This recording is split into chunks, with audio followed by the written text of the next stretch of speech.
మంత్రి నారాయణ సలహాలతో ఇంటర్ విద్యలో సంస్కరణలు తీసుకువస్తామని మంత్రి నారా లోకేష్ తెలిపారు.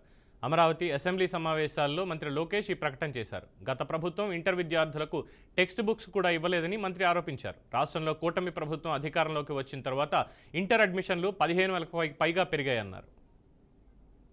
గత ప్రభుత్వం టెక్స్ట్ బుక్స్ కూడా ఇవ్వలేదు అధ్యక్ష. ఇంటర్మీడియట్ విద్యార్థులకు గత ప్రభుత్వం టెక్స్ట్ బుక్స్ కూడా ఇవ్వలేదు అధ్యక్ష.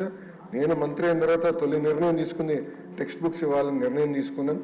అంతేకాకుండా టీచింగ్ని బలోపేతం చేయాలి, విద్యార్థుల్ని అసెస్ చేయాలి, ఏబీసీ కేటగిరీ కింద అసెస్ చేసి ఏ విద్యార్థులకైతే అడిషనల్ సప్లిమెంటేషన్ అవసరం ఉందో వాళ్ళకి మెరుగైన బ్రిడ్జ్ కోర్సులు ఏర్పాటు చేసి వాళ్ళని ఎట్లా ఇంప్రూవ్ చేయాలని దానిపైన కూడా మేము వర్కౌట్ చేస్తున్నాం అధ్యక్ష. మీరు చూస్తే అధ్యక్ష, మన ప్రభుత్వం వచ్చిన తర్వాత బోర్డ్ ఆఫ్ ఇంటర్మీడియట్ అంటే మన గవర్నమెంట్ జూనియర్ కళాశాలలో 15,000 మంది విద్యార్థుల అడ్మిషన్స్ పెరిగింది అధ్యక్ష. గర్వంగా చెప్తున్నా, 10% మన అడ్మిషన్స్ ఒకే సంవత్సరంలో పెంచడం జరిగింది అధ్యక్ష. నా పక్కనే గౌరవ మంత్రివర్యులు నారాయణ గారు కూర్చున్నారు.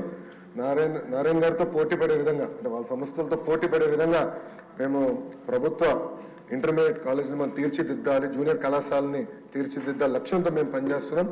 మేము వాస్తవంగా మేము కూడా నేర్చుకుంటున్నాం. బెస్ట్ ప్రాక్టీసెస్ మార్కెట్లు ఏంటి, గైడ్స్ ఏంటి. ఇన్ఫాక్ట్ మంత్రి గారిని స్వయంగా నేను అడుగుతాం జరిగింది, మీరు ఇన్పుట్లు ఇవ్వండి, మేము మోడర్నైజ్ చేయాలనుకుంటున్నాం, సరైన మెటీరియల్ ఇవ్వాలనుకుంటున్నాం. అంటే గౌరవ మంత్రి గారు కూడా నిన్న మాకు ఒక వర్క్షాప్ పెడితే గౌరవ మంత్రి గారు ముఖ్య అతిథిగా వచ్చి కొన్ని సలహాలు సూచనలు కూడా మాకు ఇష్టం జరిగింది. ప్రధానంగా ఇంటర్కి వచ్చి గల కేవలం 2 సంవత్సరాలే కాదు, 9వ తరగతి నుంచి మీరు కార్యక్రమం మొదలు పెడితే బాగుంటుందని గౌరవ మంత్రి గారు కూడా నన్ను కోరటం జరిగింది. మీరు చూస్తే గత ప్రభుత్వం టెక్స్ట్ బుక్స్ కూడా ఇవ్వలేదు.